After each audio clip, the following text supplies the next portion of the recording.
What if the moment before death wasn't silence? What if it was a place, not a light, not a tunnel, not the faces of people you loved? A place, specific, real, detailed. A man spent 11 years recording the final words of the dying. Hundreds of patients, different ages, different backgrounds, different beliefs. Some were religious, some were atheists, some were afraid, some were at peace. But when he almost died himself, and he played back every single tape, every single one of them described the same location, down to the color of the grass, down to the sound of the water, down to the name carved into the old wooden post at the edge of the field. His name, this is the quiet frequency. Dr. Elliot Marsh didn't choose this work because he was brave. He chose it because he was broken. At 34, after losing his younger brother to a sudden cardiac event, no warning, no goodbye, just a phone call on a Tuesday afternoon that rearranged the architecture of his entire existence. Elliot stopped believing in almost everything. He stopped going to church. He stopped calling his parents on Sundays. He stopped trusting the idea that life held any particular meaning beyond the biological mechanics of breathing in and breathing out. What he didn't stop doing was listening. He took a position at Mercy Hollow Hospice in rural Vermont, a quiet facility nestled between pine forests and a creek that ran cold, even in August. His job, officially, was grief counseling, sitting with patients in their final weeks, helping families process the offering presents when words failed. But Elliot had a habit that nobody knew about. He recorded everything, not for research, not for publication. He told himself it was for memory, that these conversations deserved to be preserved, that the final words of a human being were the most honest words they would ever speak. He carried a small digital recorder in the breast pocket of his gray cardigan, always the same gray cardigan, worn soft at the elbows, and he clicked it on the moment he entered a patient's room. He had been doing this for 11 years. He had over 200 recordings. He had never played a single one back, until the night he almost died. The recordings lived on a hard drive the size of a paperback novel, tucked in the top drawer of Elliot's desk at home, a small craftsman house on the outskirts of Montpelier, Vermont, that he bought alone and furnished slowly, one second-hand piece at a time. The house always smelled, faintly of old wood, and the coffee he brewed too, strong and drank too late. He labeled each file the same way, last name, first initial, date of admission, date of final session, nothing more. Hargrove T. 2013 0311 2013年4月2日 Bellamy 2014 0728 2014年8月15日 Okaforse Doribu Lima Plus 11月4日2015年12月1日 214 files, arranged in chronological order, sitting in a folder he had named, simply, quiet. Colleagues who visited his home, rarely, sometimes asked about the hard drive. He always said it was patient documentation. Technically, it wasn't a lie. Technically, what Elliot never told anyone was that the recordings weren't just of his conversations. They were of the moments between conversations, the moments when patients, alone or nearly alone, spoke without knowing he was still there, when the sedatives blurred the edges of their awareness, and their words became less filtered, less performed, more raw. Those were the moments that mattered, not because Elliot was exploiting them, but because in those unguarded seconds, patients said things they never said to their families, things they never said to the chaplain, things that seemed to come from somewhere outside the ordinary register of human speech. Some whispered about regret, some laughed at things no one else could see, and some, more than he had ever consciously registered, described a place he just hadn't noticed yet. It happened on a Wednesday in late October. Elliot had stayed late at the hospice, sitting with a patient named Gerald Foss, 78 years old, retired school teacher, lung cancer, no living family. Gerald had been mostly unresponsive for 3 days, but that evening, around 9:15, he opened his eyes with a clarity that startled Elliot completely.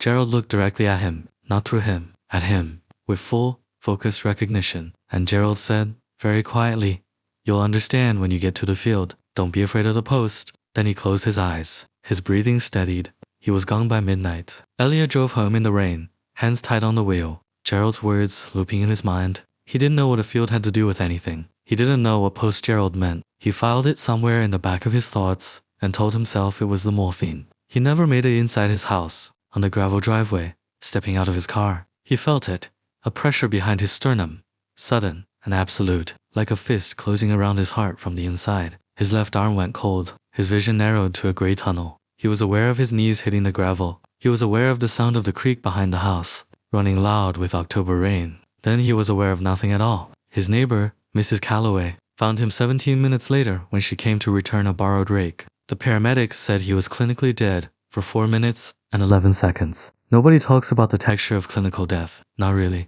The medical community calls it cardiac arrest, followed by successful resuscitation. The language is clean and procedural and completely fails to describe what it actually is to be on the other side of that threshold, however briefly, and then return. Elliot spent 3 days in Fletcher Allen Hospital in Burlington before they cleared him for discharge. Mild heart attack. They said, stress-induced, manageable, with medication and lifestyle change. He was lucky, they said. 4 minutes without oxygen was long enough to be concerned, but his brain function appeared completely intact. What they didn't ask him, what nobody asked him, was what he experienced during those 4 minutes and 11 seconds. He didn't volunteer it, not to the cardiologist, not to the nurse who checked his vitals every 2 hours, not to his department supervisor, Dr. Patricia Wong, who visited on day 2 with flowers and quiet concern, not to his mother, who called from Phoenix and cried in a way she hadn't since his brother died. He said nothing because he wasn't sure what language to use, because during those 4 minutes and 11 seconds, Elliot Marsh was somewhere, not in darkness, not in a void, not floating above his own body watching paramedics work,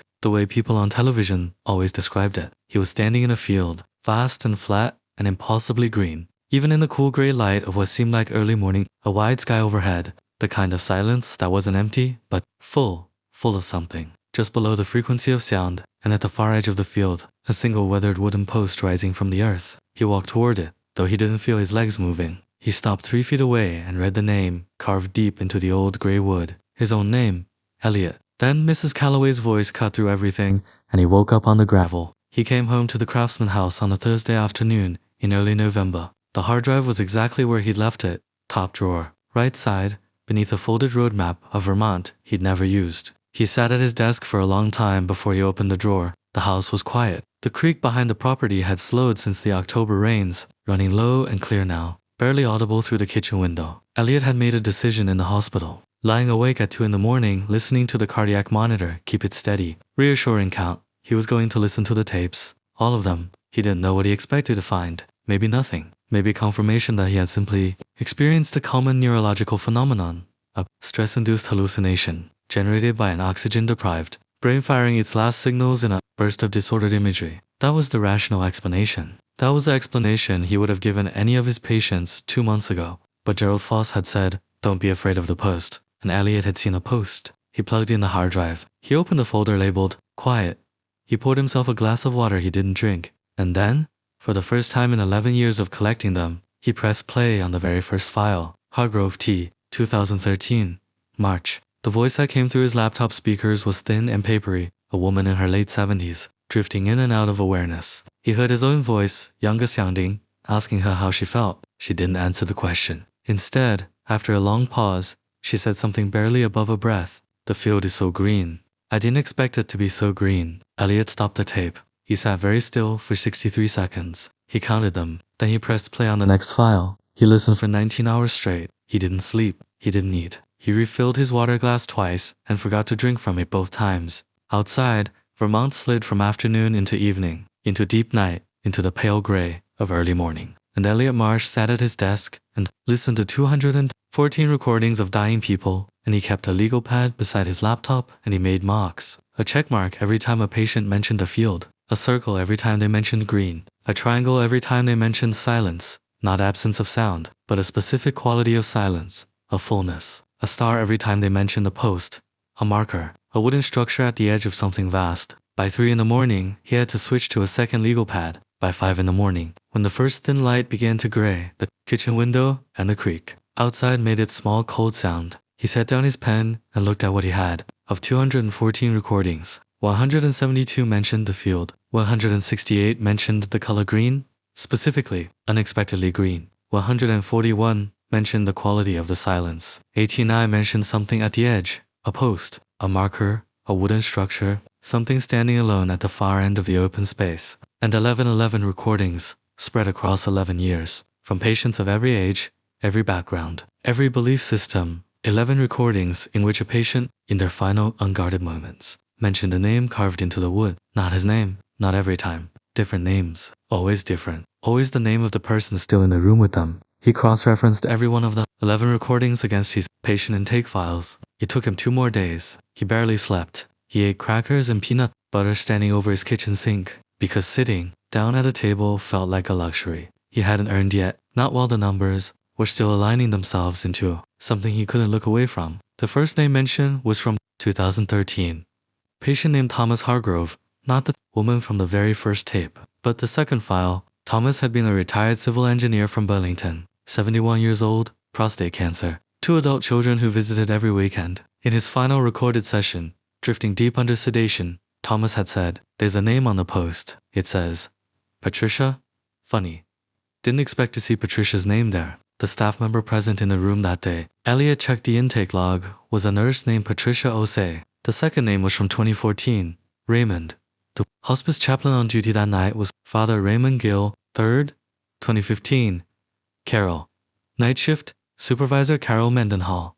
Elliot's hands were trembling by the time he reached the 7th file. He stopped completely when he reached the 11th. It was dated 8 months ago. A patient named Dolores Vega, 83, retired school teacher, heart failure. The name, she whispered, barely audible over the ambient hiss of the recorder. In the last coherent sentence she ever spoke was Elliot. Dolores Vega had seen his name on the post 8 months before he collapsed in his own driveway. 8 months before he stood in that field himself. Elliot called in sick for a week. He told Dr. Huang it was cardiac recovery. That wasn't entirely untrue, but the truth he didn't tell her was that he couldn't walk into the hospice, couldn't sit beside a dying person, until he understood what he was dealing with, because the question that had stopped him cold, that kept him awake, staring at the ceiling of his bedroom while the November wind moved through the bare trees outside, wasn't the question he'd started with. He had started by asking, what is this place the dying are describing? But that question had been overtaken by a larger one, a darker one that pressed against the inside of his chest, the same way the cardiac event had, not with pain,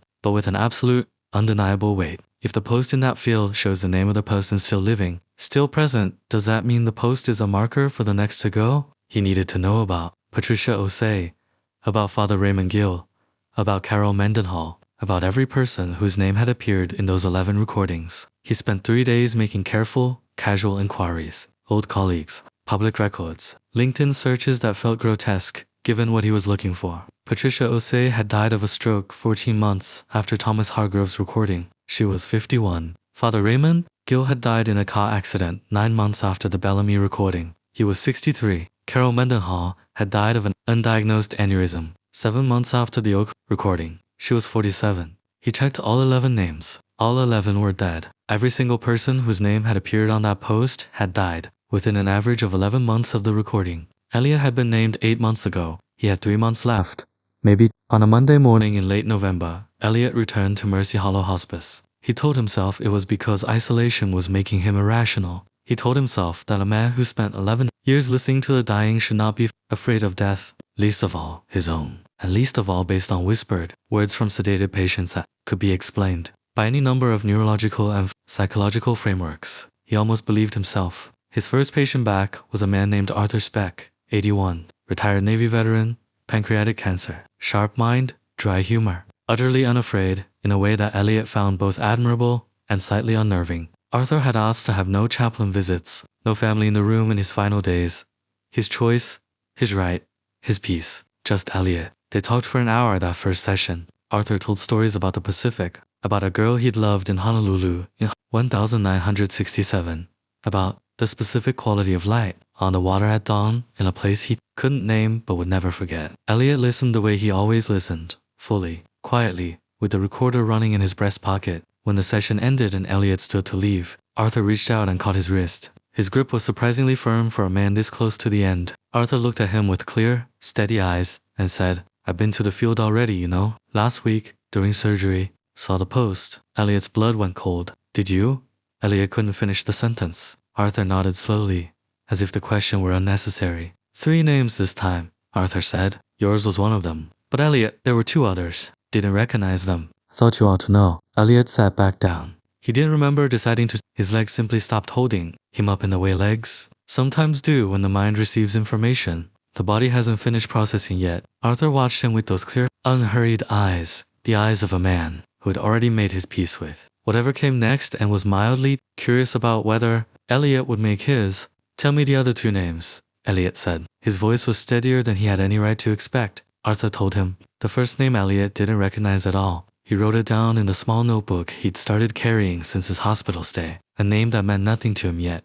A name he would spend the next 72 hours trying to place, calling every colleague, every contact, every former patient's family member he could reach without raising alarm, until on the third day a hospice administrator, 3 counties over, picked up the phone and said yes. That was the name of their new intake counselor, only started last month.